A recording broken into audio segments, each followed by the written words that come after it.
ঢাকা ৮ আসনের স্বতন্ত্র প্রার্থী শরীফ ওসমান বিন হাদী মাসখানেক আগেই হয়তো আন্দাজ করতে পেরেছিলেন তার উপরে হামলা হতে পারে। বিষয়টি নিয়ে সামাজিক যোগাযোগ মাধ্যমে শঙ্কাও জানিয়েছিলেন তিনি। গত 14 নভেম্বর তার ফেসবুক পোস্টে তিনি লিখেছিলেন, গত ৩-৪ ঘন্টায় আমার নাম্বারে লীগের খুনিরা অন্তত 30টি বিদেশি নাম্বার থেকে কল ও টেক্সট করেছেন, যার সামারি হলো, আমাকে সর্বক্ষণ নজরদারিতে রাখা হচ্ছে। তারা আমার বাড়িতে আগুন দেবে, আমার মা বোনের ক্ষতি করবে এবং আমাকে হত্যা করবে।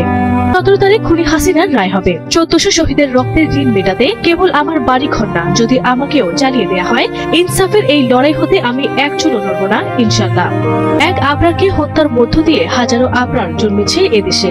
এক হাদীকে হত্যা করা হলে তৌহিদের এই জমিনে আল্লাহ লক্ষ হাদী তৈরি করে দিবেন। স্বাধীনতার এই ক্রুদ্ধ স্বরকে কোনোদিনও রুদ্ধ করা যাবে না।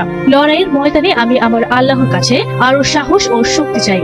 আরশ মাওলার কাছে আমি হাসি মুখে শহীদী মৃত্যু চাই।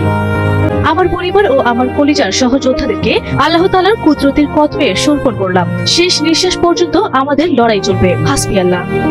তার এই সংখ্যায় সত্যি হলো মাত্র 1 মাসের মাথায়। আজ শুক্রবার জুম্মার নামাজের পর রাজধানীর বিজয়নগরে তার উপর হামলা হয়। মোটরসাইকেলে দুর্বৃত্তরা এসে গুলি করে পালিয়ে যায়। পরে তাকে হাসপাতালে ভর্তি করা হয়। বর্তমানে তিনি লাইফ সাপোর্টে আছেন বলে জানিয়েছেন চিকিৎসকরা।